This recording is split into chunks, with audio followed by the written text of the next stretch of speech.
యేసుక్రీస్తు నామములో అంటున్నాడు. స్తుతులు చెల్లించుకుందాము.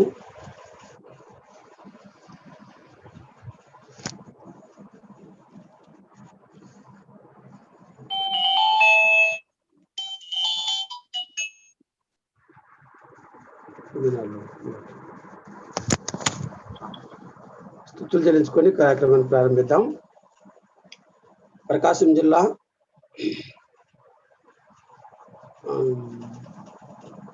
ఉమ్మేవరం నుండి ఏఎస్ బాబు అన్న స్తుతులు చెల్లిస్తారు. దేవుని సేవకులు ఏఎస్ బాబు అన్న.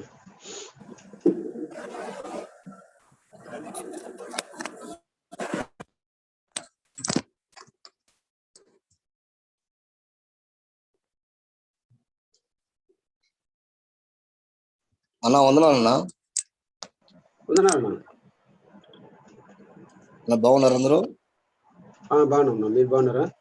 బాగున్నాను. ప్రభు వల్ల ఓకే, ప్రార్థన చేసుకుందాం. స్తుతులు చెల్లించండి అన్న.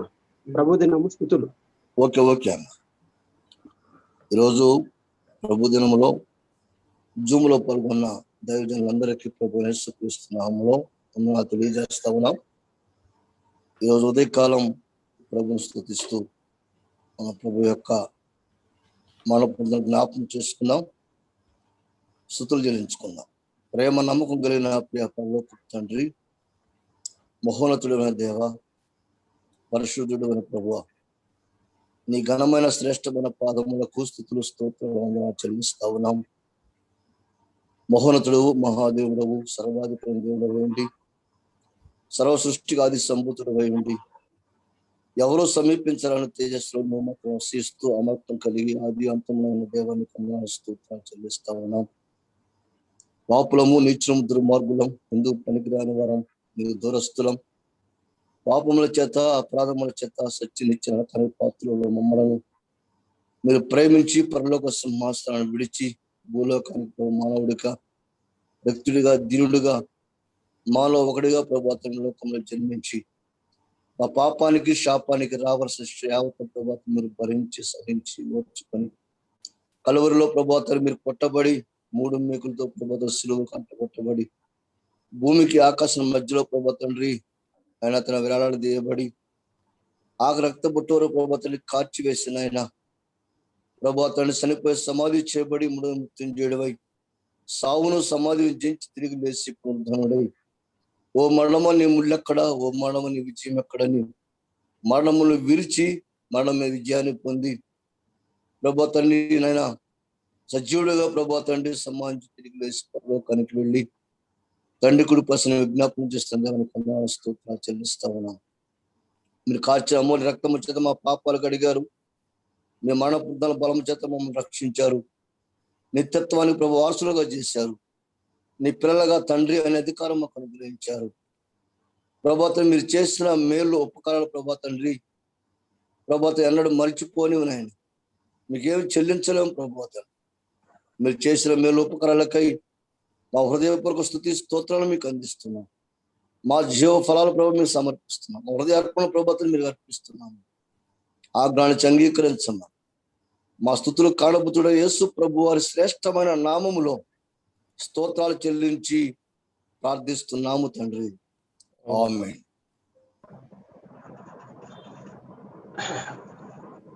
కదిరి నుంచి సహోదరుడు రాజేష్ పల్లవి 2 చరణాలు పాడబడి వినిపిస్తారు. స్టీఫెన్ రాజేష్.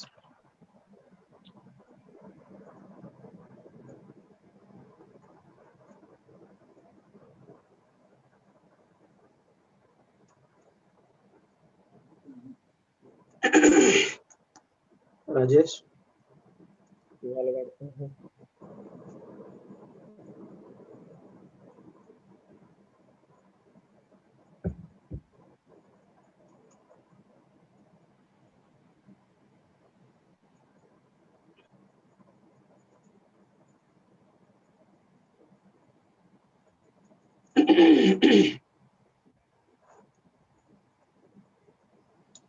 ఓకే, పల్లవి 2 చరణాలు పాడుకుందాము.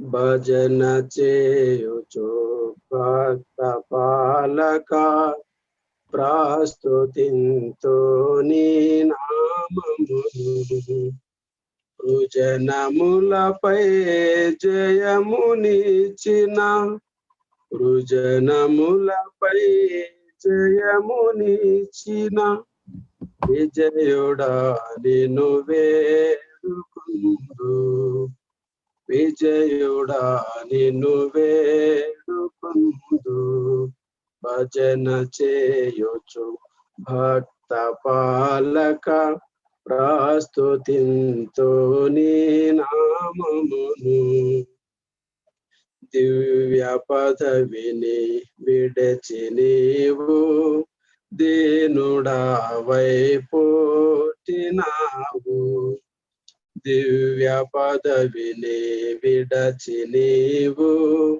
దీనుడవై పుట్టినావు భవ్యమైన బోధలిన్ను భవ్యమైన బోధలిన్ను బాగుగా ధరనేపినావు బాగుగా ధరనేపినావు భజన చేయుచు భక్త పాలక ప్రాస్తుతింతో నీ నామమును ఎంత ప్రేమ ఎంత దయా ఎంత కృప యేసయ్యా నీకు ఎంత ప్రేమ ఎంత దయా ఎంత కృప యేసయ్యా నీకు ఇంతయనివా నింపనిలలో ఇంతయనివా నింపనిలలో ఎవరికి నిసాధ్యం కాదు ఎవరికి నిసాధ్యం కాదు భజన చేయుచు భక్త పాలక ప్రాస్తుతింతో నీ నామమును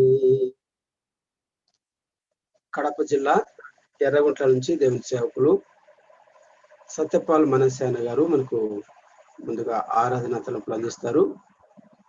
ఆరాధన తలుపులు అయిన తర్వాత ప్రేరేపించబడిన వారు ఒకరు ప్రభువును ఆరాధిస్తారు, ఒకరు ఓ పల్లవి 2 చరణాలు శిలువ లేదా ఆరాధన గీతాన్ని పాడతారు. పేర్లు ప్రకటించబడవు, సిద్ధంగా ఉండి సహకరించారు. ఇప్పుడు వైఎస్ఆర్ కడప జిల్లా ఎర్రగుంట్ల నుండి దేవుని సేవకులు సత్యపాల్ మనసేన గారు మనకు ఆరాధన తలుపులు ఇస్తారు. వందనాలన్నా.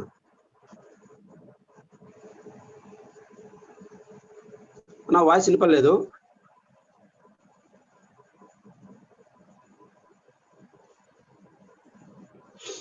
సత్యపాలన మీ వాయిస్ వినపడలే.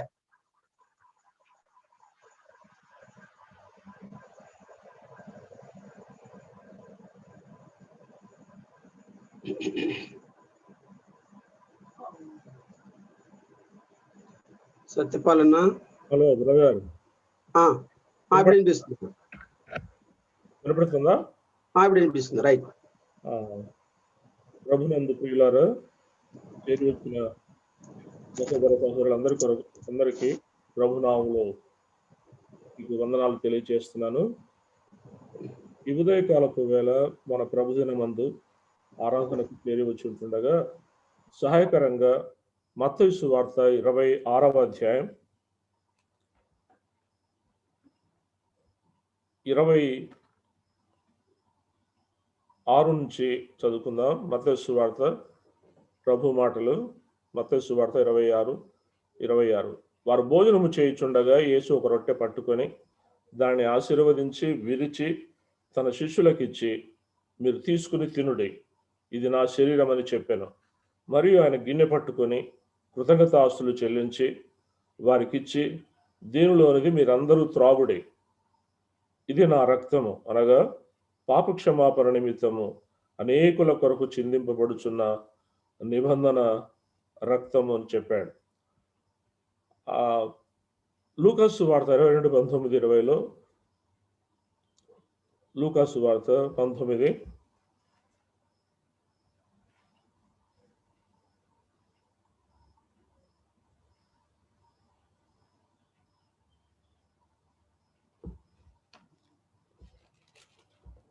లూకాసు వార్త 19:20 చదువుకుందాం.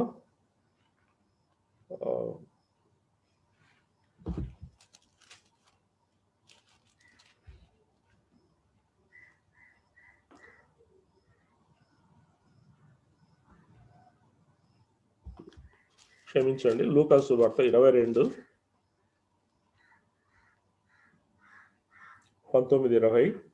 పిమ్మట ఆయన ఒక రొట్టె పట్టుకొని కృతజ్ఞతాస్తుతులు చెల్లించి దాన్ని విరిచి వారికిచ్చి, ఇది మీ కొరకు ఇయ్యబడుచున్న నా శరీరము, నన్ను జ్ఞాపకము చేసుకుంటకు దీనిని చేయుడని చెప్పాను.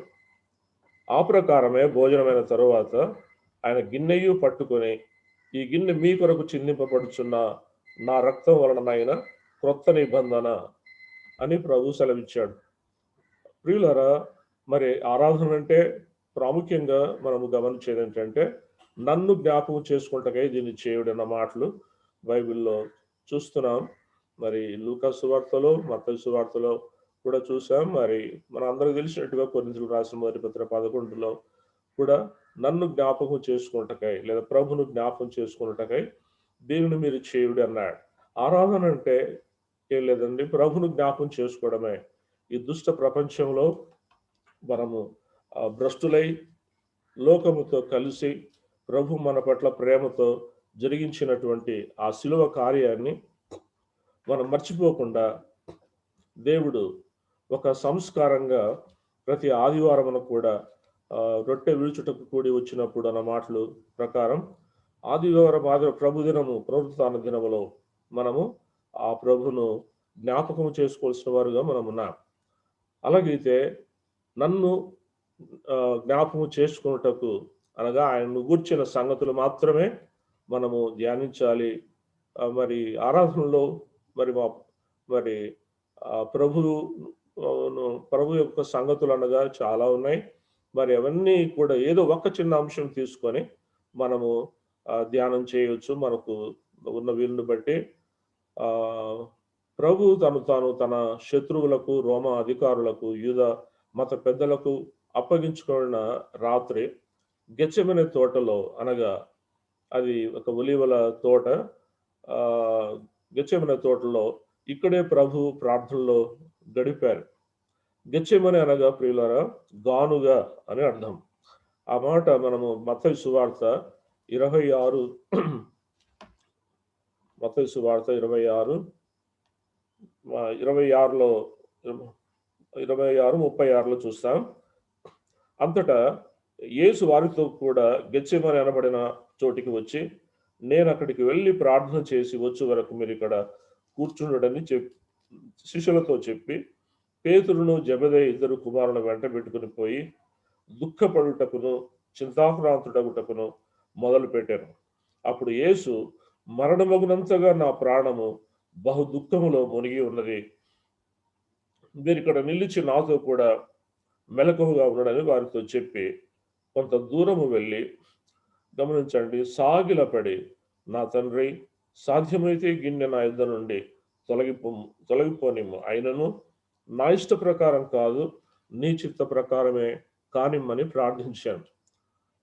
అలాగైతే ప్రియులారా, ఆయన మరి రాత్రంతా ప్రార్థనలు అక్కడ గడిపారు. ఆయన మానవులందరి కొరకు, రక్షణ కొరకు ఆయన 40వ వచనం వరకు మనం చదివితే చూడండి, ఆయన మరల శిష్యుల యుద్ధకు వచ్చి 40వ వచనం, వారు నిద్రించుట చూచి, ఒక గడియ నాతో కూడా మేలుకొని ఉండలేరా, మీరు శోధనలో పడకుండా నిమిత్తము శోధనలో ప్రవేశించకుండానట్లు మెలకువగా ఉండి ప్రార్థన చేయుడి, ఆత్మసిద్ధమే కానీ శరీరం బలహీనమని వారితో చెప్పి మరలా 2వ మారు వెళ్ళి, తండ్రి, నేను దీనిని త్రాగితేనే గాని ఇది నా యుద్ధ నుండి తొలగిపోవట సాధ్యము కాని ఎడల నీ చిత్తమే సిద్ధించునుగాక అని ప్రార్థించి చూస్తే, అలాగే 3వసారి కూడా చేసిన రాత్రంతా కూడా మరి ఆయన ప్రార్థనలో ఉన్నారు. పాప మానవులందరి రక్షణ కొరకు లేదా మన అందరి రక్షణ కొరకు ఆయన మరి ఆ తోటలో, గెత్సెమనే తోటలో, గెత్సెమనే అనగా గానుగనే అర్థం మనం చూసుకున్నాం. అలాగైతే ప్రియులారా, ఆయన ఆ రాత్రంతా గెత్సెమనే తోటలో ప్రభు మరి ఎంతో ఆతురపడి, వేదన పడి, మూలుగుచు ప్రార్థన విజ్ఞాపనలు ఆయన చేస్తూ ఉన్నాడు.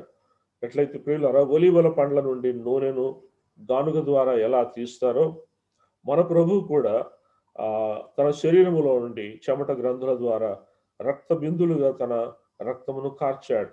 లూకా సువార్త 22:44లో మనం గమనించవచ్చు. 22:39 చూడండి. లూకా సువార్త 22:39. తరువాత ఆయన బయలుదేరి తన వాడుకు చొప్పున ఒలీవల కొండకు వెళ్ళగా శిష్యులను ఆయన వెంట వెళ్ళిరి. ఆ చోటు చేరి ఆయన వారితో, మీరు శోధనలో ప్రవేశించకున్నట్లు ప్రార్థన చేయడం చెప్పి వారి యొద్ద నుండి రాతివేద దూరం వెళ్ళి మోకాళ్ళుని, తండ్రి, ఈ గిన్నె నా యొద్ద నుండి తొలగించుటకు నీ చిత్తమైతే తొలగించుము, అయినను నా ఇష్ట ప్రకారము కాదు, నీ చిత్తమే సిద్ధించునుగా అని ప్రార్థించాను. అప్పుడు పరలోకం నుండి ఒక దూత ఆయనకు కనబడి ఆయనను బలపరచాను. గమనించండి 44. ఆయన వేదన పడి మరింత ఆతురముగా ప్రార్థన చేయగా ఆయన చెమట నేల పడుచున్న గొప్ప రక్త బిందుల వలె ఆయను. చూసారా ప్రియులారా, ఈ గెత్సెమనే అనుభవంలో ప్రభు ఉన్నాడు. ఆ గెత్సెమనే అనగా గానుగనే అర్థం. ఎట్లయితే గానుగలో ఆ ఒలీవల పండ్లు మరి ఆ గానుగలో తిప్పి నూనె బయటికి ఎలా తీస్తారో, అలాగే మన ప్రియ ప్రభువైన యేసుక్రీస్తు వారు కూడా ఎంతో ఆయన వేదన పడి మూలుగుచు, మరి ఎంతో ఆతురపడి మూలుగుచు ప్రార్థన విజ్ఞాపన చేస్తూ లోకంలో ఉన్న ప్రజలందరూ కూడా మరి తాను చేయబోయే ఆ యొక్క గొప్ప యజ్ఞములో ఆ శిలువ కార్యముల ద్వారా అనేకులు రక్షింపబడాలని ఆయన మరి ఎంతో మూలుగుతూ ఉండగా, ఎట్లయితే మరి గానుగ కింద పడిన ఒలివ విత్తనాలలోంచి నూనె ఎలాగైతే బయటకు వస్తుందో, అలాగూ ప్రియులారా ఆ దుఃఖము, మనోవేదన, ఆ మూలుగు అనేటువంటి మరి ఆ యొక్క గానుగ అనుభవంలో ఆయన ఉండి తన చెమటంతో బయటికి వెళ్ళగా చెమటతో పాటు రక్త బిందువులు కూడా మరి వచ్చినట్టుగా, అలాగక్కడ ఆయన నలిగిపోయినట్టుగా మనం చూస్తున్నాము. రెండవదిగా చూడండి ప్రియులారా, యోహాను సువార్త 19:13. యోహాను సువార్త 19:13లో మనము గమనిస్తే, పిలాతు ఈ మాటలు విని యేసును బయటికి తీసుకొచ్చి రాళ్ళు పరిచిన స్థలమందు న్యాయపీఠం మీద కూర్చుండాను. హెబ్రీ భాషలో ఆ స్థలమునకు గబ్బత అని పేరు. ఆ దినము పస్కాను సిద్ధపరచు దినము. అప్పుడు ఉదయం 6 గంటలు కావచ్చెను. అతడు, ఇదిగో మీ రాజు అని యూదులతో చెప్పగా, ప్రియులాడ గెత్సెమనే తోటలో అనుభవం గానుగా చూసాం. రెండవదిగా మరి ఇక్కడ గబ్బత అనే స్థలంలో అది రాళ్ళు పరిచిన స్థలం అని, ఇది ఒక ఎత్తైన బహిరంగ స్థలం అని, ఇదే పిలాతు యొక్క న్యాయపీఠం ఉండే స్థానం అని మనం గ్రహించవచ్చు. గబ్బత అనగా రాళ్ళు పరిచిన స్థలం అర్థం. ఆ పిలాతు న్యాయస్థానం ఇది ఒక ఎత్తైన బహిరంగ స్థలం. ఇదే పిలాతు మరి న్యాయాధిపతి అయినటువంటి కూర్చునే ఆ న్యాయపీఠము ఆ రాళ్ల పరిచిన స్థలములో ఉంది. ఇక్కడ మన ప్రభు ప్రియులారా, ఇదిగో ఆయన అంటున్నాడు కదా, చూడండి, ఆ దినము పస్కాను సిద్ధపరచు దినము. అప్పుడు ఉదయం 6 గంటలు కావచ్చును. రాత్రంతా ప్రభు మరి నిద్ర లేకుండా మన కొరకు ప్రియులారా ఎంతో వేదనతో, మూలుగుతో, కన్నీటితో, ఎంతో దుఃఖముతో చదివినాం కదా మనము, మరణమగునంతగా నా ప్రాణము దుఃఖములో మునిగి ఉన్నది అని చెప్పాడు. రాత్రంతా అలాగూ ఆ ప్రార్థనలు మన కొరకు మూలిగి ఆయన ఏడ్చి మరి తెల్లవారి 6 గంటల అప్పుడు మరి తీసుకొని వచ్చాడు బయటికి ఆ గబ్బత స్థలములో నుండి. వచ్చి ఏమంటున్నాడు, ఆ దినము పస్కాను సిద్ధపరచు దినమైనప్పుడు ఉదయమున 6 గంటలు కావచ్చెను. అతడు ఇదిగో మీ రాజు అని యూదులకు చెప్పగా అందుకు వారు ఇతన్ని సంహరించుము, సిలువ వేయము అని కేకలు వేసిరి. పిలాతు మీ రాజును సిలువ వేయుదునా అని వారిని అడుగగా ప్రధాన యాజకులు కైసరు తప్ప మాకు వేరొక రాజు లేడనిరి. అప్పుడు సిలువ వేయబడుటకై అతడు ఆయనను వారికి అప్పగించాను. చూసారా అండి, చెప్పాలంటే అన్యాయపు తీర్పు అని చెప్పాలి. ఇది అన్యాయంగా ప్రభును మరి పిలాతు న్యాయం తీర్చాడు. అన్యాయపు తీర్పు అది. యెషయా గ్రంథంలో 53 5వ వచనం నుంచి మనం చదువుకుంటే, యెషయా గ్రంథం 53వ అధ్యాయం 5 నుంచి, మన అతిక్రమ క్రియలను బట్టి అతడు గాయపరచబడను, మన దోషములను బట్టి నలుగగొట్టబడను, మన సమాధానార్థమైన శిక్ష అతని మీద పడెను, అతడు పొందిన దెబ్బల చేత మనకు స్వస్థత కలుగుతున్నది. మనమందరము గొర్రెల వలె త్రోవ తప్పిపోతిమి, మనలో ప్రతివాడు తనకిష్టమైన త్రోవకు తొలిగాను. యెహోవా మనందరి దోషమును అతని మీద మోపెను. అతడు దౌర్జన్యము నొందెను, బాధింపబడినను అతడు నోరు తెరవలేదు. వదకు తేబుడు గొర్రె పిల్లయు, బుచ్చు కత్తిరించు వాని ఎదుట గొర్రెయు మౌనంగా ఉండునట్లు అతడు నోరు తెరవలేదు. ఇప్పుడు గమనించండి 8వ వచనం, అన్యాయపు తీర్పు నొందిన వాడై అతడు కొనిపోబడెను. అతడు నా జనుల అతిక్రమమును బట్టి మొత్తబడెను గదా. సజీవుల భూమిలో నుండి అతడు కొట్టివేయబడెను. అయినను అతని తరము వారిలో ఈ సంగతి ఆలోచించిన వారెవరు అని చూస్తున్నాం. ప్రియులారా, ఆ యొక్క గబ్బాత అనే స్థలం, రాళ్ళు పరిచిన స్థలములో జరిగినది ఏంటండి? పిలాతు న్యాయపీఠం మీద ఆ రాళ్ళు పరిచిన స్థలములో మరి పిలాతు న్యాయాధిపతికి ప్రత్యేకంగా ఏర్పాటు చేసినటువంటి ఆ యొక్క న్యాయపీఠం మీద కూర్చుండి ఆయన చేసింది ఏంటి? మరి అన్యాయపు తీర్పు తీర్చాడని మనం చూస్తున్నాం. అన్యాయపు తీర్పు పొందిన వాడై అతడు మన ప్రభు కొనిపోబడాను. అంతటా అతడు నా జనుల అతిక్రమం బట్టి మొత్తబడను కదా. చూసి ఆయన మొత్తబడ్డాడండి, అన్యాయపు తీర్పు పొందాడు. ఆయన ఎంతో నలిగిపోయినట్టుగా మన దోషం బట్టి నలుగుగొట్టబడను, ఆయన మన అతిక్రమం బట్టి అతడు గాయపరచబడను. ఇలాగ మనం చదువుతున్నాం.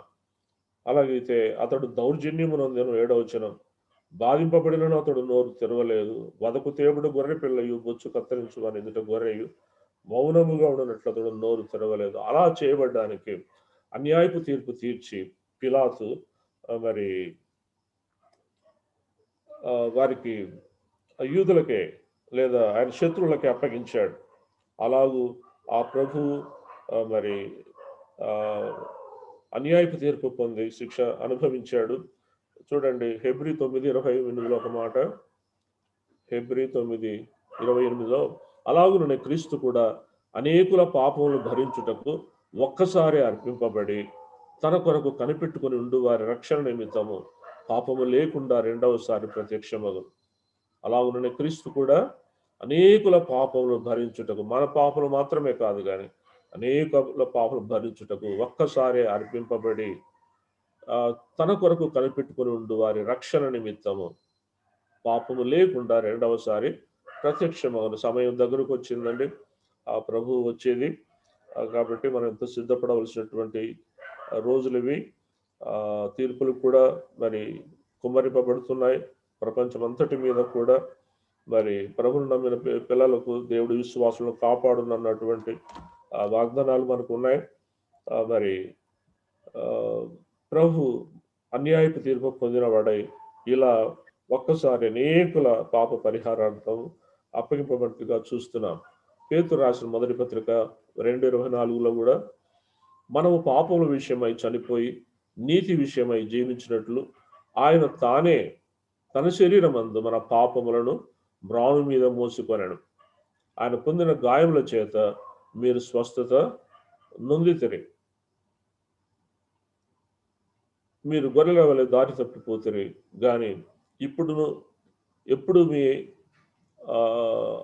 ఆత్మల కాపరియు అధ్యక్షుడునైన ఆయన వైపునకు మళ్ళీ ఉన్నారు. ప్రియులారా, చూడండి, ఆయన సిలువ వేయబడ్డాడు. సిలువ వేయడానికి అప్పగించారు పిలాతు వారికి. వారు తీసుకొని పోయి సిలువ వేశారు. ఇక్కడ మనం చదువుతున్న మాట, మనము పాపముల విషయమై చనిపోయి నీతి విషయమై జీవించినట్లు ఆయన తానే తన శరీరమందు మన పాపములను మ్రాను మీద మోసుకున్నాడు. ఆయన పొందిన దెబ్బల చేత మనకు స్వస్థత కలుగుతూ ఉన్నదని మనం చూస్తున్నాం. యోహాను రాసిన మొదటి పత్రిక 3:5 కూడా చదివితే, పాపములు తీసివేయుటకు ఆయన ప్రత్యక్షం ఆయనని మీకు తెలియను, ఆయన యందు పాపం ఏమీయో లేదని కూడా చదువుతున్నాం. పాపము లేని ఆ ప్రభు మరి పాపరహితుడుగా, పరిశుద్ధుడుగా, పవిత్రుడుగా, నిర్దోషిగా, నిష్కలంకుడుగా, నిందారహితుడుగా, మరి పాపుల చేరక ప్రత్యేకముగా ఉన్న మన ప్రియ ప్రభు తన మహాప్రేమ చేత మన పాపములు తీసివేయడానికి ఆయన ప్రత్యక్షమయ్యాడని, ఆయన మ్రాను మీద వ్రేలాడి మన శిక్ష అనుభవించి, పాపల విషయమై మనం చనిపోయి నీతి విషయమై ప్రభు విషయమై జీవించాలన్నట్టుగా ఆ ప్రభు ఆ యొక్క గబ్బాత అనే స్థలములో, రాళ్ళు పరిచిన స్థలములో అన్యాయపు తీర్పు పొంది మన కొరకు ఆయన బాధపడినట్టుగా చూస్తున్నాం. మూడవదిగా చూడండి, యోహాను సువార్త 19:17. యోహాను సువార్త 19వ అధ్యాయం 17వ వచనములో మనము గమనించినట్లయితే, వారు యేసును తీసుకొని పోయిరి, ఆయన తన సిలువ మోసుకొని కపాలమను స్థలమునకు చోటికి వెళ్ళెను. హెబ్రీ భాషలో దానికి గొల్గొతా అని పేరు. అక్కడ ఈ వైపున ఒకరిని, ఆ వైపున ఒకరిని, మధ్యను యేసును ఉంచి ఆయనతో కూడా ఇద్దరిని సిలువ వేసిరి అనే మాట మనం చూస్తున్నాం. మరొకటి గెత్సెమనే అనుభవం మనం చూసాం. రెండవది గబ్బత్ అనే స్థలంలో ప్రభు యొక్క అనుభవం చూసాం. మూడవదిగా ఇక్కడ కపాల స్థలం అనే చోటికి తీసుకెళ్లారు. వారు యేసును తీసుకొని పోయిరి, ఆయన తన సిలువ మోసుకొని కపాల స్థలముల చోటికి వెళ్ళను. ప్రియులారా, కపాల స్థలము అన్నప్పుడు దానికి మరొక పేరు గొల్గతా అని కూడా ఇక్కడ రాయబడింది. హెబ్రీ భాషలో అతనికి గొల్గతా, దానికి గొల్గతా అని పేరు. అలాగైతే గొల్గతా అంటే ప్రియులారా కపాల స్థలం. ఆ కపాల స్థలం అని, గొల్గతా అంటే కపాల స్థలం. కపాల స్థలం అని ఎందుకు చెప్పారంటే అక్కడ తలల యొక్క, చనిపోయిన వారి తలల యొక్క పుర్రెలు గుట్టలుగా కుప్ప తెప్పలుగా పడి ఉన్నటువంటి స్థలం. ఎందుకంటే రోమా ప్రభుత్వం వారు నేరస్తులకు మరణశిక్ష విధిస్తే ఇలాగే మరణశిక్షగా సిలువకు మేకులతో కూర్చి వేలాడదీసి చంపేవారు. ఆ సిలువ మీద కొన్నిసార్లు అట్లా మేకులతో కొట్టి విడిచిపెట్టి వెళ్ళిపోతే వారు కొట్టిన కొరడా దెబ్బలు కానీ, మేకుల దెబ్బలు కానీ, మరి ఈటె దెబ్బలు కానీ, అవన్నిట్లో నుండి రక్తము కొంచెం చుక్కలుగా మరి తల నుంచి అరికాలు వరకు కారి, కొన్నిసార్లు 3 రోజులు ఉంటారట, కొన్నిసార్లు 5 రోజులు కూడా ఉండే వాళ్ళు కూడా ఉంటారు. ఈలోపు మరి ఎన్నో రాబందులు, పక్షులు వచ్చి ఆ కళ్ళను తినడము, లేకపోతే శరీరంలో ఆయా భాగాలు పీక్కు తినడం చేస్తాయి. ఆ శరీరంలో రక్తం ఉన్నంత వరకు, అనగా రక్తమే దేహానికి ప్రాణమని ద్వితీయోపదేశకాండలో చదువుతాం.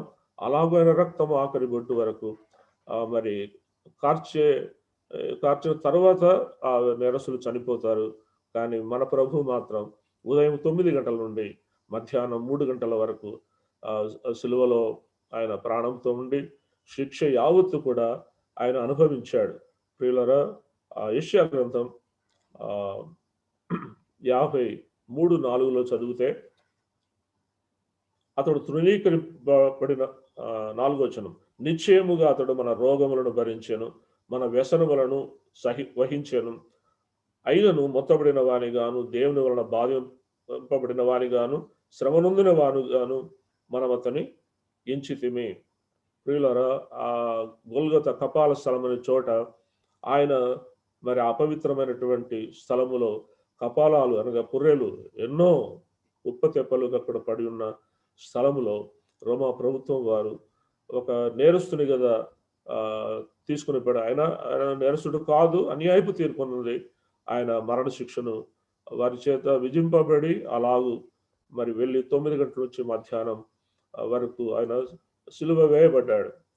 ప్రియులారా, మరి అలాగూ ఆయన రక్తము కార్చి మనల్ని ఆయన నూతన పరిచినట్టుగా మనము చూస్తున్నాం.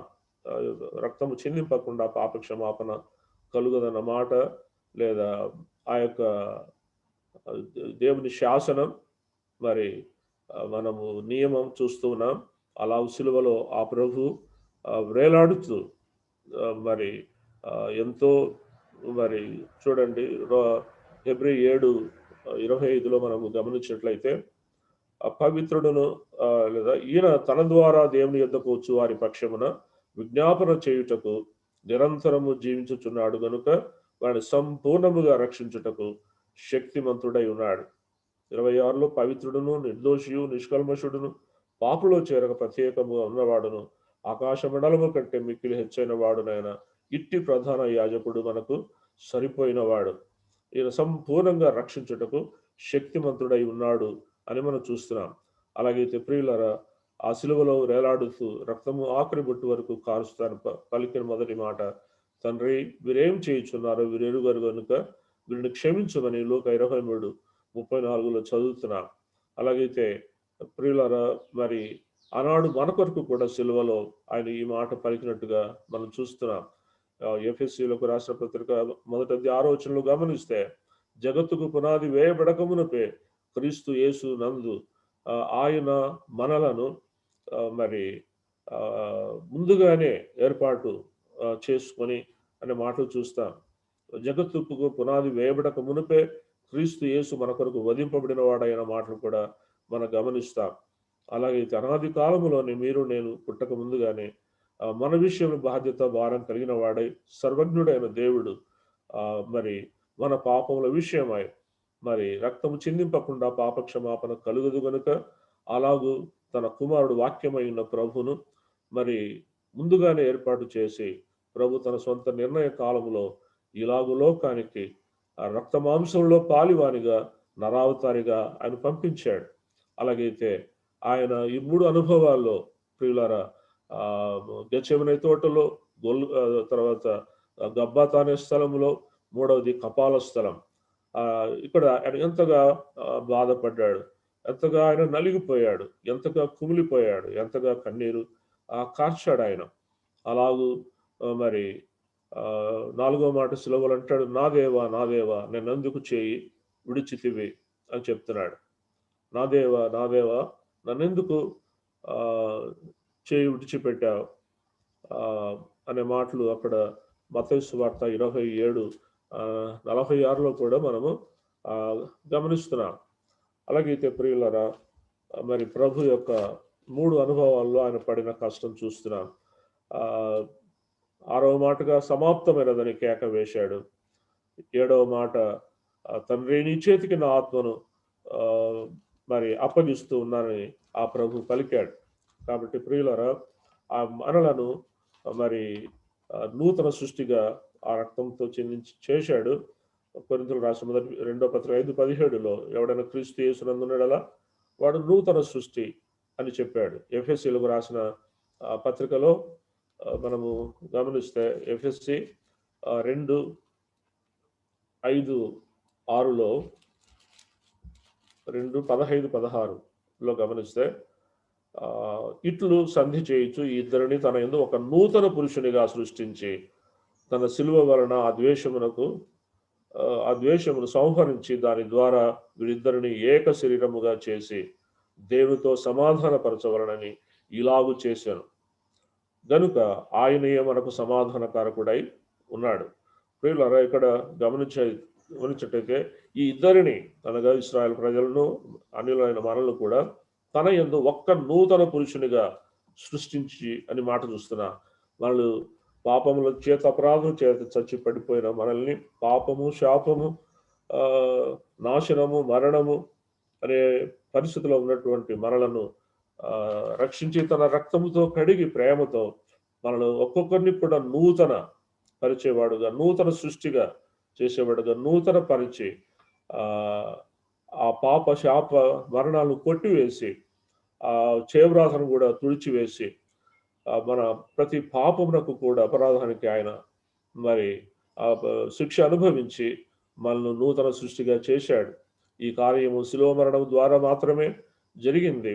మన పట్ల ఎంతో ప్రేమ చూపి ఇంత మహోన్నతమైన కార్యము చేసి మనకు శాశ్వతమైన భాగ్యం ఇచ్చిన ఆ ప్రియ ప్రభును మనం ఎంతగానో మన హృదయాలు కుమ్మరించి రాయబడినట్టుగా ఆత్మతో సత్యముతో యథార్థముగా ఆయన పూజించి కృతజ్ఞతాస్తులు చెల్లించి ఆరాధించవలసిన వారుగా ఉన్నాం. ఇలాగూ ఆయన నన్ను జ్ఞాపం చేసుకుంటకై దీన్ని చేయడం చెప్పాడు. కాబట్టి 3 స్థలాల్లో యేసు ప్రభు జ్ఞాపం చేసుకున్నాం. ఈ తలంపులు ఆరాధనకు సహాయకంగా ఉండినట్లు ప్రభు దీవించును గాక. స్తుతులు చెల్లించుకుందాం. మహాగణుడా, మహోన్నతుడా, పరిశుద్ధుడా, సర్వాధికారి క్రీస్తు అతి శ్రేష్టమైన నామమున ఉదయకాలం పరిశుద్ధ దేవుళ్ళు స్తుతులు స్తోత్రాలు చెల్లిస్తున్నాను. ఆయన గొప్ప దేవ, కరుణామల జాలిగల మా తండ్రి, మా కొరకై ప్రాణం పెట్టి మా కొరకై తిరిగి లేచిన దేవా స్తోత్రాలు తండ్రి. నాయన రొట్టె ఒకటే, పాత్ర ఒకటే, నాయన యేసుక్రీస్తు ప్రభువు ఒక్కడే. నేను అవును ప్రభువా, మధ్యవర్తిగా ఈ లోకానికి వచ్చినాను కనుక నాయన తండ్రి మా కొరకై ప్రాణం పెట్టి తిరిగి లేచినారు. స్తోత్రాలు చెల్లించినాం నాయన తండ్రి. అవును ప్రభువా, మీరు మా కొరకై నాయన తండ్రి ఈ వేదన పడినారు నాయన. ఆ కలువరి శిలువలో నాయన తండ్రి రక్తమంతా చిందించినారు. నా సేవకుడు ఎంత ఘనుడో చూడు, ఘనమైన దేవా నాయన. స్తుతులు స్తోత్రాలు నిలిచినాం. ధవలవర్ణుడు, రత్నవర్ణుడు, అతి కాంచనీయుడు, అతి సుందరుడు, అతి మనోహరుడైన మీ సొగసు స్వరూపం కోల్పోయినారు. పాపం చేసింది మేము, శిక్ష మాకు రావాల్సింది, మా శిక్ష అంతా మీరే భరించి నాయన తండ్రి మీరు నలగొట్టబడి ఆయన మా పాప దోషములంతా ప్రభావం మేమే తీసుకొని మాకు విడుదల విముక్తి కలుగు చేసి మీరు పొందిన దెబ్బల చేత మాకు స్వస్థత కలిగింది. ఆత్మీయంగా శారీరకంగా ప్రభావ స్వస్థత ఇచ్చినారు నాయన. ఈ దినం సులేక అనేక మంది లోకాన్ని ఇచ్చినారు. వారికన్నా గొప్పవారం కాదు కానీ ప్రభావ మమ్మల్ని ప్రేమించి నాయన ఈ దినంలో సజీవులుగా ఉంచి సజీవులే కదా ఆయన తండ్రి. నాయన ఎన్నో మేలు చేసినారండి. మేలు కన్నా మమ్మల్ని రక్షించినారు ప్రభావ. రక్షించి నటించి అనేక ప్రమాదాల్లో, ఇరుకులో, ఇబ్బందుల, సమస్యల్లో కాపాడి ఇక్కడ నూతన పరిశుద్ధ దినములు నాయన తండ్రి నాయన ఆదివారం ఆరాధించుటకు, మిమ్మల్ని మయంపరచుటకు, మిమ్మల్ని గణపరచుటకు, మీరు చేసిన మేలు తలపోసినట్టు ఇచ్చిన భాగ్యం కొరకై ఇస్తున్నావు నాయన. మీరు మా కొరకై నాయన తండ్రి మీ సొగసు స్వరూపం కోల్పోయినారు. అందుకే నన్ను జ్ఞాపకం చేసుకున్నాడు దీనికి చేయుడు అన్నారు ప్రభా. ఆయన అనేక మార్లు మీ ప్రేమను మరుసువారమైండుగా నాయన తండ్రి. ఓన్ ప్రభా, ధవలవర్ణుడు, రత్నవర్ణుడు, అతి కాంచుడు, అతి సుందరుడైన మీరు నాయన తండ్రి నలిగిపోయినారు. సొగసంతా పోయింది ప్రభా తండ్రి. మనుషులు చూడనలుగా ఆకాశానికి భూమికి వేలాడు నా తండ్రి. స్తోత్రాలు ఇచ్చినాం. పవిత్రుడు, నిర్దోషి, నిస్సంగుడు, పాపుల్లో చేరక ప్రత్యేకంగా ఉన్నవాడు ప్రభా. మా కొరకై నాయన కలవచ్చులో ప్రభా మీ రక్తం ప్రతి వరకు రక్తం ఇచ్చినారు. అందుకే తండ్రి మీరేం చేస్తున్నారు ఎరుగురు కనుక మీరు క్షమించమన్నారు ప్రభా నాయన తండ్రి. క్షమించగలవాడు మీరు ఒక్కరే ప్రభా. లోకంలో మేము పాపలమైనగా, బలహీనమైనగా, భక్తిహీనమైనగా, శత్రులమైనగా, నిత్య నరకపాత్రమైనగా ప్రభా తండ్రి మా పాపం అంతా నైనా కలవరి శిలువలోనైనా మీరు కొట్టివేసి రాతను తుడిసి వేసి నాయన తండ్రి నాయన మమ్మల్ని మీ బిడ్డలుగా చేసుకుని ఇంతవరకు ప్రభు కాపాడినారు. స్తోత్రాలు చెల్లిస్తున్నాం నాయన తండ్రి. ఈ యొక్క పరిశుద్ధ దినంలో ప్రభు ఆత్మతో సత్యంతో ఆరాధించి మిమ్మల్ని కనపరుస్తుండగా ప్రభు తండ్రి నాయన మేమందరం ప్రభు తండ్రి ప్రభు యొక్క పరిశుద్ధ దినంలో మా మందిరాల్లో మిమ్మల్ని స్థుతించాల్సింది, రొట్టె పెట్టాల్సింది, పాత్రలో పాల్గొనాల్సింది ప్రభు. ఈ జూమ్ యాప్ ద్వారా ప్రభు తండ్రి నాయన మాకు ఇచ్చిన ఈ సదవకాశం బట్టి స్తోత్రాలు చేస్తున్నాం నాయన తండ్రి. ఇంకా వాక్యాలు ఒక పరిచయలో మీరే ఉండి మయం, పాటల ద్వారా మీరే మయం పొందండి ఆయన. చేరొచ్చిన పిల్లలందరినీ బట్టి స్తోత్రాలు. అందున్న కార్యక్రమంలో మీరే మయం పొందమని మా రక్షకుడు, మా విమోచకుడు, సజీవుడైన యేసుక్రీస్తు అతి శ్రేష్టమైన నామమున మీకే స్తుతులు స్తోత్రాలు చెల్లించి ఆరాధిస్తున్నాం తండ్రి. ఆమేన్. ఆమేన్.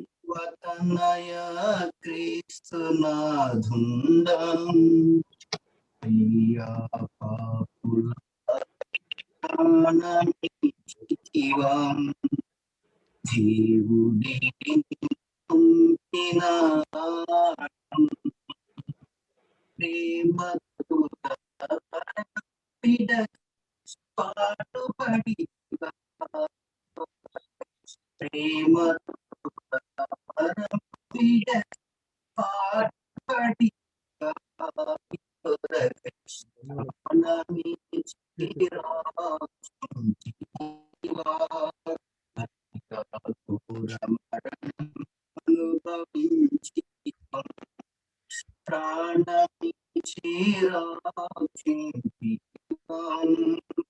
అయ్యా మరణం అనుభవించి దైవ తనయ క్రీస్తునాథుడా, అయ్యా పాపుల ప్రాణమిచ్చి తిరిగి వచ్చి పరము చేసి పరము దివ్యము, తిరిగి వచ్చి పరము చేసి పరము దివ్యము, నింపాని వయ్యా అయ్యా దయామయ్య నీదు దయాము నింపాని వయ్యా అయ్యా దయామయ్య నీదు హృదయాము దైవ తనయ కృష్ణునాథుడా, అయ్యా పాపుల దేవుడి పంపిన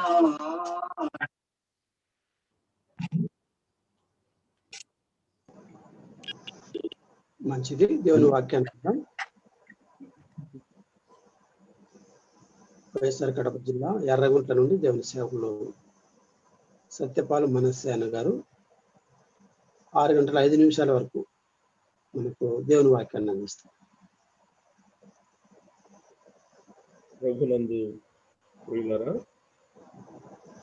ఉదయకాలపు వేళ మరి పరిశుద్ధ దినమందు ప్రభును గురించిన కొన్ని మాటలు మనం విందాం.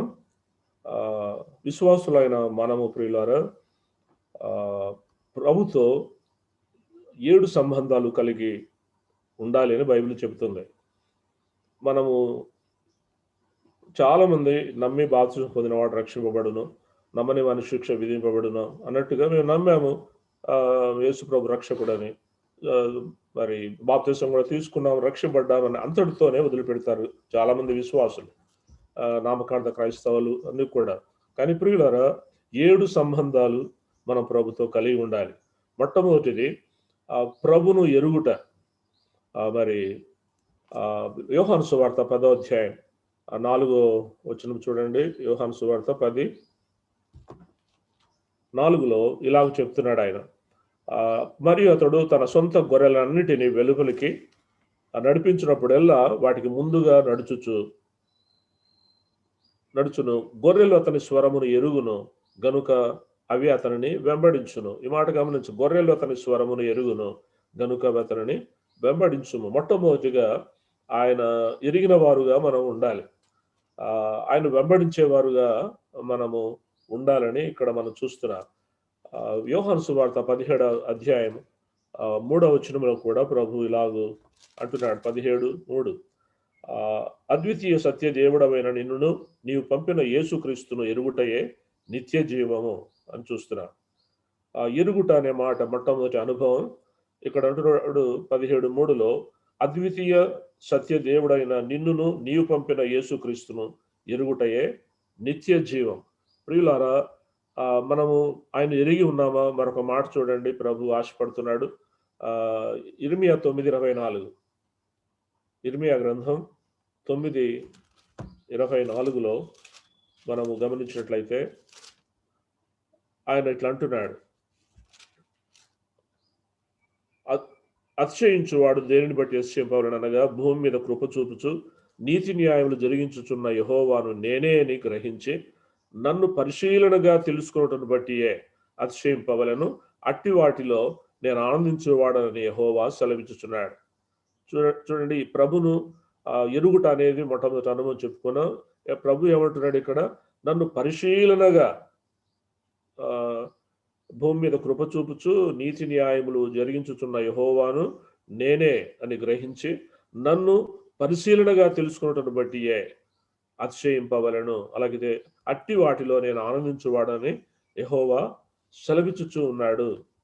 ఇర్మియా 1:5 కూడా గమనిస్తే 4:5 యెహోవా వాక్కు నాకు ప్రత్యక్షమై ఇలా సెలవిచ్చు, గర్భములో నేను నిన్ను రూపింపక మునుపే నిన్ను ఎరిగి తిని, నీవు గర్భము నుండి బయలుపడక మునుపే నేను నిన్ను ప్రతిష్ఠించి తిని, జనములకు ప్రవక్తగా నిన్ను నియమించి తిని అని ఇర్మియా విషయంలో చెప్తున్నాడు. రూపింపబడక మునిపే ఇర్మియాను దేవుడు ఏర్పాటు చేసుకున్నాడు తనను గురించి ప్రకటించడానికి, ప్రవక్తగా ఉండడానికి.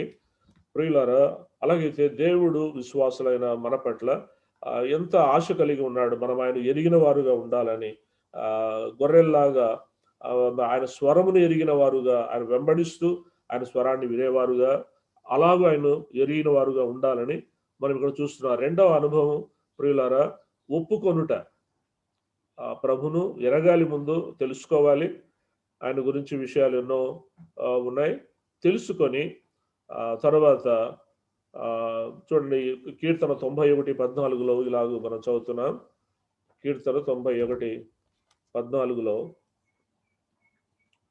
అతడు నన్ను ప్రేమించుచున్నాడు గనుక నేను అతని తప్పించేదను. అతడు నా నామము ఎరిగిన వాడు గనుక నేను అతని ఘనపరిచేదను. ప్రియులారా, ఆయన కోరుతున్న సంగతి మనం ఆయన ఎరిగిన వారుగా ఉండాలని.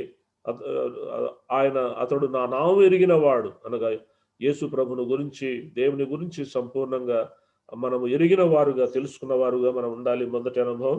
రెండవది ఒప్పుకొనుటప్పుడు రోమా 10:9 మనం చూస్తున్నాం. యేసు ప్రభు అని నీ నోటితో ఒప్పుకొని దేవుడు మృతులలో నుండి ఆయనను తిరిగి లేపి ఉన్నాడని హృదయంలో విశ్వసించడలా నీవు రక్షింపబడదు అని చూస్తున్నా. ఆయన ఒప్పుకునేవారుగా మనము ఉండాలండి. అలాగైతే అట్లా ఒప్పుకుంటున్నామా? సామెతలు 3:6 అంటాడు, ఆయనను నీ మీద అధికారంగా ఉండడానికి మరి ఆయన అధికారమునకు నువ్వు అప్పగించుకోమని సామెతలు 3:6 మనం చూస్తున్నాం. మరి ఒప్పుకోవాలండి. యోహాను రాసిన మొదటి పత్రిక 1:9 మనము మన పాపమును ఒప్పుకొని ఎడల ఆయన నమ్మదగిన వాడును నీతిమంతుడు కనుక ఆయన మన పాపములన్నిటిని క్షమించి సమస్త దుర్నీతి నుండి మనల్ని పవిత్రుడిగా చేయునని మనం చూస్తున్నాం. కాబట్టి పాపాలు ఒప్పుకోవాలి. మరి ప్రభును నోటితో ఒప్పుకోవాలి. మన మీద ఆ ప్రభు అధికారంగా ఉండడానికి ఒప్పుకోవాలి. అనగా ఆయన అధికారం అనే కాడి కిందకి మనము రావాలి. లూకా సువార్త 12:8 గమనించండి. లూకా సువార్త 12:8 మరియు నేను మీతో చెప్పినదేమనగా నన్ను మనుషుల ఎదుట ఒప్పుకుని వాడెవడో మనుష్య కుమారుడు దేవుని దూతల ఎదుట వారిని ఒప్పుకొనును. మనుషుల ఎదుట నన్ను ఎరుగనుడు వానిని నేను ఎరుగనని దేవుని దూతల ఎదుట చెప్పుదును అన్నాడు. ఎంత భయంకరమైన మాట అండి. ఆయన ఒప్పుకోవాలండి. మరి పాపాలు విషయంలో ఒప్పుకోవాలి. మన మీద అధికారిగా, ప్రభువుగా మరి ఉండడానికి మనము ఒప్పుకోవాలి. అంతకు ముందుగా మన పాపములు మనము ప్రభు దగ్గర ఒప్పుకోవాలి. లూకా 12:8 అంటున్నాడు, మరియు నేను మీతో చెప్పిన నన్ను మనుషుల ఎదుట ఒప్పుకొని వాడేవాడో. చాలా మంది రహస్య క్రైస్తవులుగా ఉంటారు. దేవునికి నా మనసు తెలుసు కదా, నా హృదయం తెలుసు కదా అని రహస్య క్రైస్తవులుగా ఉండి మందిరానికి రాకుండా కూడా ఇష్టపడేవారుగా ఉన్నారు. అలాగైతే మనుషులతో ఎవరైతే ఒప్పుకుంటారో నన్ను, నేను దేవుని ఎదుట, దూతల ఎదుట కూడా ఒప్పుకుంటాను. ఎవరైతే నన్ను ఎరుగను అని అంటారో, నాకు తెలియదు అంటారో, నేనును ఎరుగనని దేవుని దూతల ఎదుట చెప్పుదును అంటున్నాడు. కాబట్టి ఎరుగుట మొదటిది. రెండవది ఆయన్ను ఒప్పుకోవాలి. ఆయన నా ప్రభువు అని, నా దేవుడని, నా రక్షకుడని, నా జీవదాతని, నా ఇలవేల్పని, ఇలాగూ ఆయన్ను ఒప్పుకోవాలండి. మన న్యాయ నిర్ణేతగా లేదా మన ప్రాణనాథునిగా, మరి మన రక్షకునిగా, పాపాలు క్షమించే అధికారం కలిగిన వానిగా మరి ఆయన బహిరంగంగా ఒప్పుకోవాలి. దావీదు ఎలాగైతే సమాజంలో మరి ప్రజలందరి ఎదుటనే నిన్ను ఒప్పుకుంటున్నాను లేదా నిన్ను ప్రార్థన చేస్తున్నాను, ఆరాధిస్తున్నాను అంటాడు. కాబట్టి ప్రభును బహిరంగంగా కూడా ఒప్పుకోవడం, హృదయంలో ఒప్పుకోవాలి, పెదవులతో, నోటితో ఒప్పుకోవాలి. మాత్రమే కాకుండా దేవుని అధికారానికి కూడా మనము ఒప్పుకోవాలి. మనుషులందరి ఎదుట మరి సిగ్గుపడకుండా ఒప్పుకోవాలి. ఇది రెండవ అనుభవం. మూడవది ఆయన్ను వెంబడించుట. ప్రియులారా గమనించండి, ఆయన్ను యోహాను జాషువా యెహోషువ గ్రంథంలో 14:8 ఇలాగూ వ్రాయబడింది. 14:8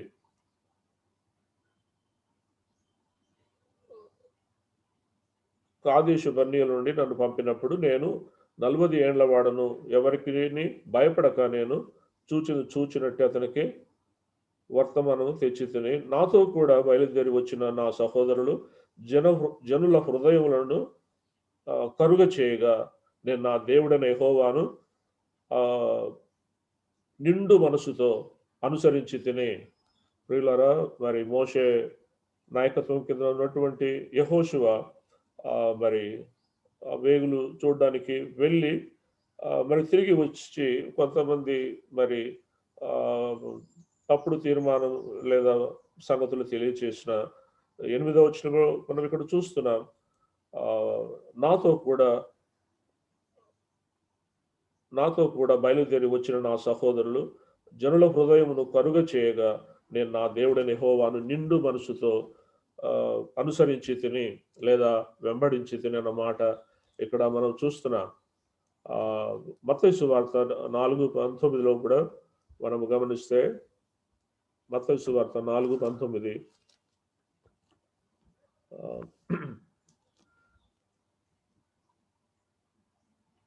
ఆయన నా వెంబడి రండి, నేను మిమ్మల్ని మనుషులు పట్టు జాలుగా చేతులని వారితో చెప్పాను. వెంటనే వారు తాము వలలు విడిచిపెట్టి ఆయనను వెంబడించరు.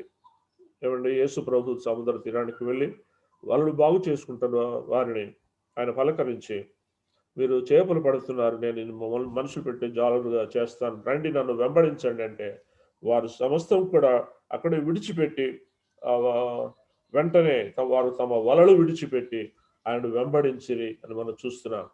అలాగైతే ప్రియులార 3వ అనుభవం ఆయన్ను వెంబడించుట.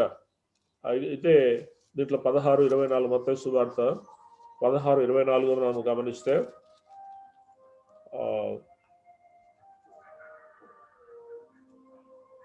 అప్పుడు యేసు తన శిష్యులను చూసి, ఎవడైనా నన్ను వెంబడింపగోరిన ఎడల తాను ఉపేక్షించుకొని తన సిలువనెత్తుకొని నన్ను వెంబడింపవలను అంటున్నాడు.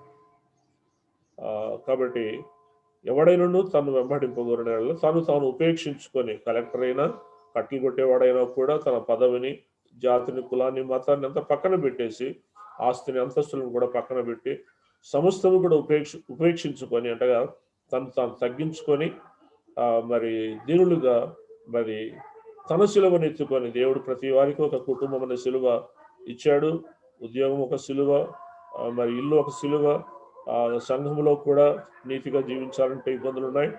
అలాగైతే ప్రతివాడు తన సిలువను అనగా ఏమేమైతే బాధ్యత బరువులు దేవుడిచ్చాడో వాటిని నెరవేరుస్తూ ఆయన వెంబడించే వారుగా ఉండాలని ఇక్కడ మనం చూస్తున్నాం. గొర్రెలు ఎలాగైతే వెంబడిస్తాయో ప్రభుని, ఆ కాపరిని, అలాగూ మీరు నన్ను వెంబడించాలని కోరుతున్నాడు. 4వది ఆయన సేవించుట. ప్రియులారా, అపోస్తల కార్యం 20:19 చూడండి. పౌలు ఒక మాట అంటాడు. అపోస్తల కార్యం 20:19 యూదుల కుట్రల వలన నాకు శోధనలు సంభవించేనను కన్నీళ్లు విడుచుచు పూర్ణమైన వినయభావంతో నేను ఎలాగూ ప్రభును సేవించుచుంటినో మీకే తెలియను అంటాడు. ఏమండి, యూదుల కుట్రల వలన నాకు శోధన సంభవించినను కన్నీళ్లు విడుచుచు పూర్ణమైన వినయభావంతో నేను ఎలాగున్న ప్రభును సేవించుచుంటినో మీకే తెలియను. మరియు ప్రయోజనకరమైన ఏది దాచుకొనక బహిరంగముగాను ఇంటింటను మీకు తెలియచేయుచు బోధించుచు దేవుని ఎదుట మారు మనసు పొంది మన ప్రభు అయిన యేసుక్రీస్తునందు విశ్వాసం ఉంచవలనని యూదులకు, గ్రీసు దేశస్తులకును ఎలాగూ సాక్ష్యం ఇచ్చుచుంటినో ఇదంతయు మీకు తెలియను. ఎంత సాక్ష్యం ఇస్తూ ఉన్నాను, ఎన్ని కుట్రలు చేసినా కూడా, నా మీద ఎన్నో కష్టాలు నాకు సంభవించినా కూడా నేను వినయభావంతో, పూర్ణమైన వినయభావంతో కన్నీళ్లు విడుచుతూ అనగా ఎంతో ప్రార్థనాపరుడుగా ఉంటూ ప్రభుని ఎంతో నమ్మకంగా సేవించినట్టుగా మనం ఇక్కడ గమనిస్తున్నాం. ప్రియులారా, ఎఫెసీ 6:7 కూడా మనము గమనించినట్లయితే, ఎఫెసీ 6 అధ్యాయం 7వ వచనం, మనుషులకు చేసినట్టు కాక ప్రభునకు చేసినట్టు ఇష్టపూర్వకముగా సేవ చేయుడి అన్నమాట చూస్తున్నాం. మనుషులకు చేసినట్టు కాక ప్రభునకు చేసినట్టు ఇష్టపూర్వకముగా సేవ చేయుడి. అలాగైతే ప్రభుని ఎరగాలి, ఒకటి. రెండవది ఒప్పుకోవాలి ఆ ప్రభుని. మూడవది ఆ ప్రభును వెంబడించాలి. నాలుగవది ఆయన్ను సేవించాలి. ఐదవదిగా చూడండి, ప్రకటన యోహాను సువార్త 3వ అధ్యాయం 30 వచనం చూడండి. యోహాను సువార్త 3:30.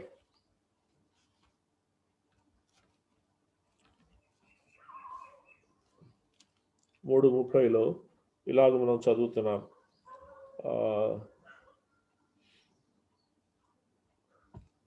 ఆయన హెచ్చవలసి ఉన్నది, నేను తగ్గవలసి ఉన్నది అంటున్నాడు బాప్తిసమిచ్చు యోహాను. ఆయన హెచ్చవలసి ఉన్నది, నేను తగ్గవలసి ఉన్నది అని అంటున్నాడు. 28 నుంచి చదివితే, నేను క్రీస్తును కారణియు ఆయన కంటే ముందుగా పంపబడిన వాడనే అనియు చెప్పినట్టు మీరే నాకు సాక్షులు.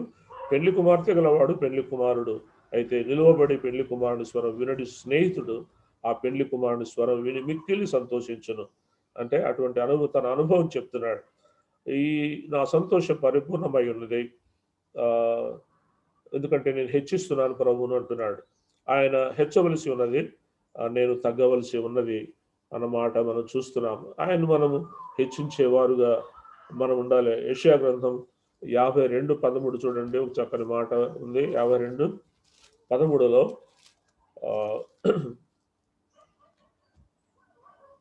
ఆలకించుడి, నా సేవకుడు వివేకముగా ప్రవర్తించును, అతడు హెచ్చింపబడి ప్రసిద్ధుడై మహాగణుడుగా ఎంచబడునని దేవుడు ప్రభుని గురించి ప్రవచనం యెషయా ద్వారా ముందుగానే చెప్పాడు. ఆలకించుడి నా సేవకుడు. చూడండి ఆ మాట, ఆలకించుడి నా సేవకుడు అంటే యేసు ప్రభువే సేవకుడుగా, మరి సేవ చేసేవాడుగా లేదా ప్రభును ఘనపరిచేవాడుగా ఉన్నాడు. ఒక సేవకుని స్థానం తీసుకొని వివేకముగా ప్రవర్తించును, అతడు హెచ్చింపబడి యేసు ప్రభు ప్రసిద్ధుడై మహాగణుడుగా ఎంచబడును అని మాట మనము గమనిస్తున్నాం. కాబట్టి ప్రియులారా, ఆయన హెచ్చింపబడి ప్రసిద్ధుడై మహాగణుడుగా ఉండేటట్టుగా మనం ఆయన్ని హెచ్చించవలసిన వారుగా ఉండాలని మనం చూస్తున్నాం. 6వదిగా ఆయన్ను ఘనపరిచేవారుగా మనం ఉండాలి. చూడండి 34:3లో, కీర్తన 34:3లో మనము గమనిస్తే, నాతో కూడి యెహోవాను ఘనపరచుడి, మనం ఏకముగా కూడి ఆయన నామమును గొప్ప చేయుదాం. తర్వాత నాతో కూడి యెహోవాను ఘనపరచుడి అని మరి దావీదు పలుకుతున్నాడు. మనం ఏకముగా కూడి ఆయన నామమును గొప్ప చేయుదాం, ఆయన ఘనపరుస్తాం, ఆయన గొప్ప చేస్తాం అంటున్నాడు. మరి ఆ యొక్క సమూయేలు గ్రంథంలో కూడా మనము గమనిస్తే, మొదటి సమూయేలు గ్రంథం 2:30 గమనిస్తే, నన్ను గనపరచు వారిని నేను గనపరచుదును, నన్ను తృణీకరించు వారు తృణీకారము నొందుదురు అన్నాడు. ఆయన్ను మనము మన జీవితకాలం అంతా కూడా ప్రతి క్షణ జీవితంలో కూడా ఆయన హెచ్చిస్తూ మరి ఆయన ఘనపరుస్తూ మనం జీవించవలసిన వారుగా ఉన్నాం.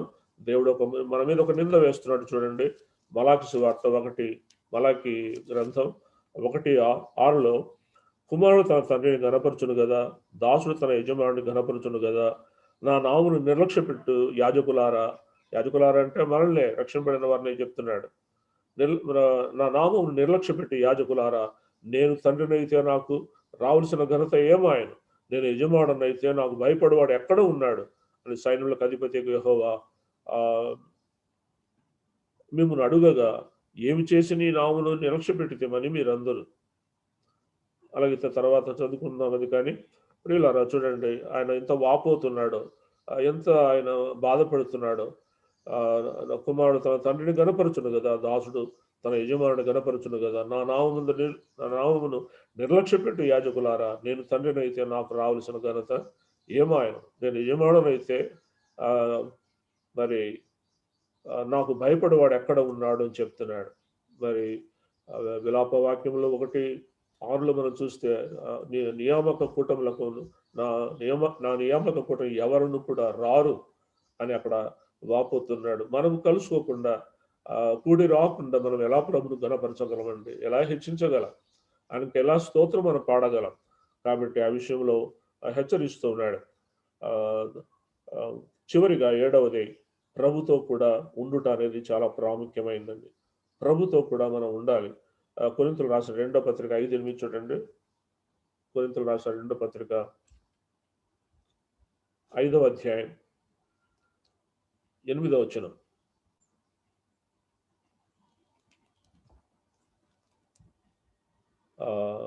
ఇట్లు ధైర్యము కలిగి ఈ దేహమును విడిచిపెట్టి ప్రభువునందు నివసించుటకు ఇష్టపడుచున్నాము. కావున దేహమందునను దేహమును విడిచినను ఆయన కిష్టులమై ఉండవలనని మిగుల అపేక్షించుచు ఉన్నాం.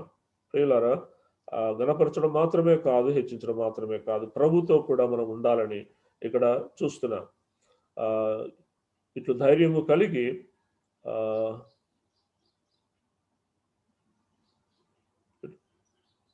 దేహమును విడిచిపెట్టి ప్రభునందు నివసించుటకు ఇష్టపడుచు ఉన్నాము అనే మాట మనం చూస్తున్నాం. సిలువలో దొంగతో ప్రభు అన్నాడు, నేడు నువ్వు నాతో కూడా పరదేశంలో ఉందువో అని ప్రభు సెలవిచ్చాడు. మరి ఫిలిప్పీ 1:23 అంటున్నాడు, నేను వెడలిపోయి క్రీస్తుతో కూడా ఉండాలనని నాకు ఆశ ఉన్నది, అది నాకు మరీ మేలు అని ప్రభుతో కూడా ఉండడానికి ప్రభు ఎంతో ఇష్టపడుతున్నాడు. తెస్సలోనికీయులకు రాసిన మొదటి పత్రిక 4:17 మనము గమనించినట్లయితే, ఆ మీద సజీవులమై నిలిచిండు మనము వారితో కూడా ఏకముగా ప్రభువును ఎదుర్కొనుటకు ఆకాశ మండలమునకు మేఘముల మీద కొనిపోబడదుము, కాగా మనం సదాకాలం ప్రభుతో కూడా ఉందుము. ప్రియులారా, నా పాయింట్ ఏంటంటే, మనం సదాకాలం కూడా ప్రభుతో ఉండబోయే వారము. ఇక్కడ మరి ఈ భూలోకంలో శరీరంలో ఉన్న ఈ దినాలలో మరి ఈ పాప లోకములో మనం ప్రత్యేకింపబడి ఆయనతో కూడా మరి మనం ఉండాల్సిన వారుగా ఉన్నాం. ఇక్కడ ఆయనతో ఉండని వారు పరలోకంలో మనం చేరుతామా? ఆలోచన చేయాలి. హనోకు 300 ఏళ్ళు బ్రతికి దేవునికి ఇష్టడై ఉండనని సాక్ష్యం పొందను చూస్తున్నాం. 300 ఏళ్ళు అతడు తన ఇష్టడు కనుక దేవుడు అతని మరణం చూడకుండా కొనిపోయాడు అని మనం చూస్తున్నాం. నోహు విషయంలో అతడు దేవునితో కూడా నడిచిన వాడని కూడా మనం చూస్తున్నాం. కాబట్టి ఆయనతో కలిసిమెలిసి ఉండడం ఈ లోకములో మనము నిద్రపోయేటప్పుడు తప్పితే మిగిలిన కాలం అంతా కూడా ఆయన్ను ఏదో ఒక రీతిగా మన గుండె నిండా ఆయన చేర్చుకున్న వారమై ఆయనతో కూడా ఈ లోకంలో మనము సహవాసం చేస్తూ అన్యోన్యమైన సహవాసం కలిగి, అంటే నా కుమారుని సహవాసమునకు మిమ్మల్ని పిలిచిన దేవుడు నమ్మకమైన వాడు అని మనం చూస్తాం. తన సహవాసానికి దేవుడు మనం పిలిచాడంట. యోహాను రాసిన పత్రికలో కూడా మరి మనం క్రీస్తుతో కూడా ఉండేవారు, ఆయనతో మేము సహవాసం చేసాం, మీరు కూడా మాలాగా సహవాసం రావాలని అక్కడ పిలుస్తున్నాడు. కాబట్టి ప్రియులారా, ముగిస్తున్నాను నేను. ఒకటి, ప్రభులో కూడా 7 సంబంధాలు మనం కలిగి ఉండాలి ప్రభుతో. ఒకటి, ప్రభును ఎరుగుట. రెండవది, ఆయన ఒప్పుకొనుట, హృదయంలో కానీ మరి 10 మందిలో కానీ వెలపట కానీ మనం ఒప్పుకోవాలి. మన మీద అధికారానికి ఆయన ఒప్పుకోవాలి. చెప్పాలంటే మొదట దేవుడు రాజ్యం నీతిని వెదకుడు, అప్పుడు అవన్నీ మీకు అనుగ్రహింపబడున్నాడు. రాజ్యం అనగా పరిపాలన, ప్రభుత్వం, అధికారం. కాబట్టి మొదట దేవుడు రాజ్యమును వెదకుడి అని చెప్పాడు. కాబట్టి ప్రియులారా, మరి ఆయన రాజ్యము మన హృదయంలో ఉండాలి, మన కుటుంబంలో ఉండాలి. మాత్రమే కాకుండా మనం కూడుకున్న స్థానిక సంఘాలలో కూడా ఆయన రాజ్యంలో ఉండాలి. అనగా రాజుగా ఆయన ఒప్పుకొని, ప్రభువుగా ఒప్పుకొని, దేవునిగా ఒప్పుకొని మనం ముందుకు సాగాలి. మూడవది, ఆయనతో ఉన్న అనుభవం సంబంధం ఏంటంటే వెంబడించుట.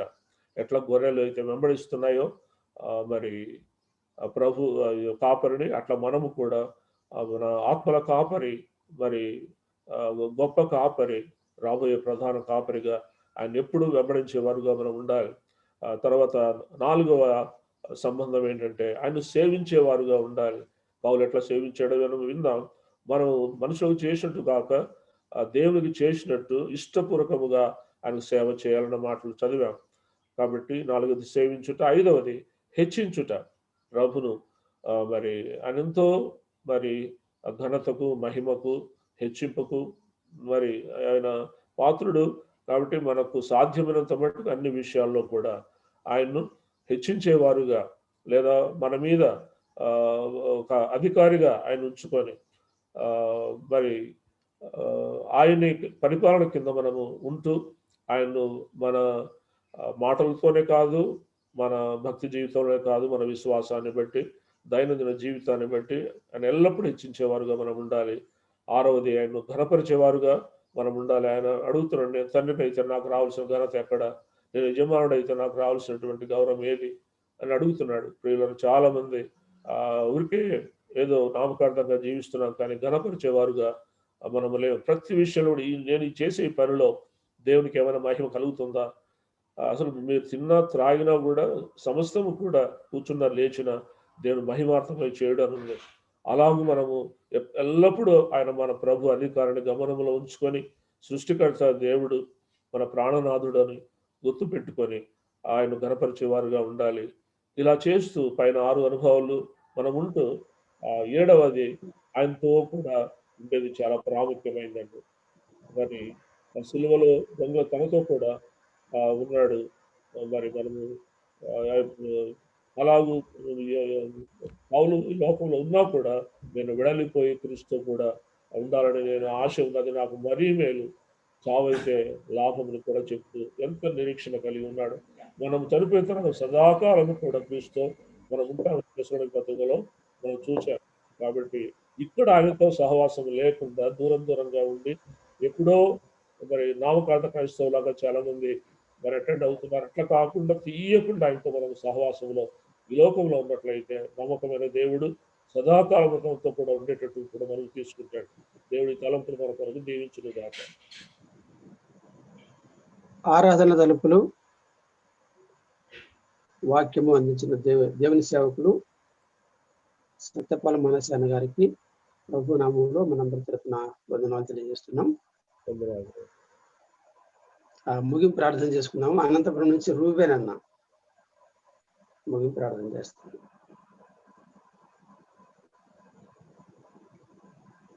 అన్మ్యూట్ అవ్వండి అన్న. ప్రార్థన చేసుకున్నామంటే,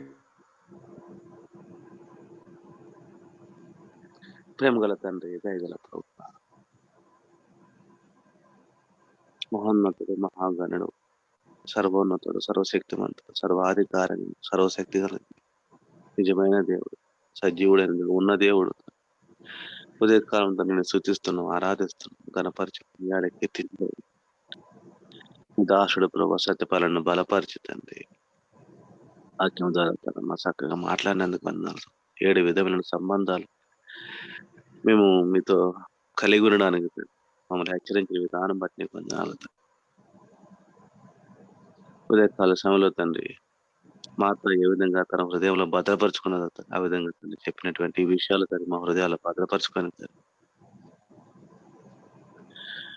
ఉండడానికి సహాయం దయచేయండి. మిమ్మల్ని ఒప్పుకునే వారంగా, మిమ్మల్ని ప్రభావ మేము సేవించే వారంగా, మిమ్మల్ని ఘనపరిచే వారంగా, మిమ్మల్ని హెచ్చించే వారంగా, మీతో సహవాసం కలిగి ఉండేవారు, మీతో ఉండేవారం, మిమ్మల్ని వెంబడించే వారంగా నువ్వు ఉండడానికి సహాయం దయచేయండి.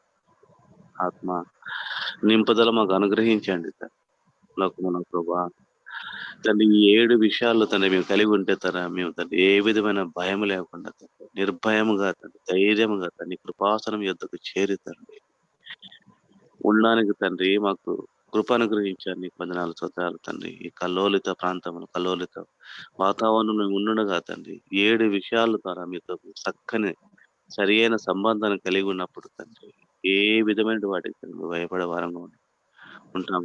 నీకు వందనాలు తండ్రి. మీ దాసును బలపరిచిన నీకు వందనాలు తండ్రి. వచ్చిన వారందరూ మీరు జ్ఞాపం చేసుకుని ఈ దినం ప్రభు దినం మీ సన్నిధానం తండ్రి మేము ప్రభా ఆరాధనలో చేరవచ్చు తండ్రి. మరొకసారి స్తుతించి ఆరాధించే భాగ్యం అనుగ్రహించి వచ్చిన వారందరూ మీరు జ్ఞాపం చేసుకోండి. నిర్వాహకులు మీరు జ్ఞాపం చేసుకోండి. మా ప్రభువైన యేసుక్రీస్తు వారి శ్రేష్టమైన నామం ప్రార్థించాడు వేడుకొనుచున్నాము ప్రియ పరలోకపు తండ్రి. ఆమేన్. ఆమేన్. అందరికీ వందనాలు. అందరికీ ప్రభు నామంలో ప్రేమపూర్వక వందనాలు. ముందుగా దైవజనులకు వందనాలు చెప్పండి, తర్వాత ఊరికి వందనాలు చెప్పుకొని సెలవు తీసుకోండి.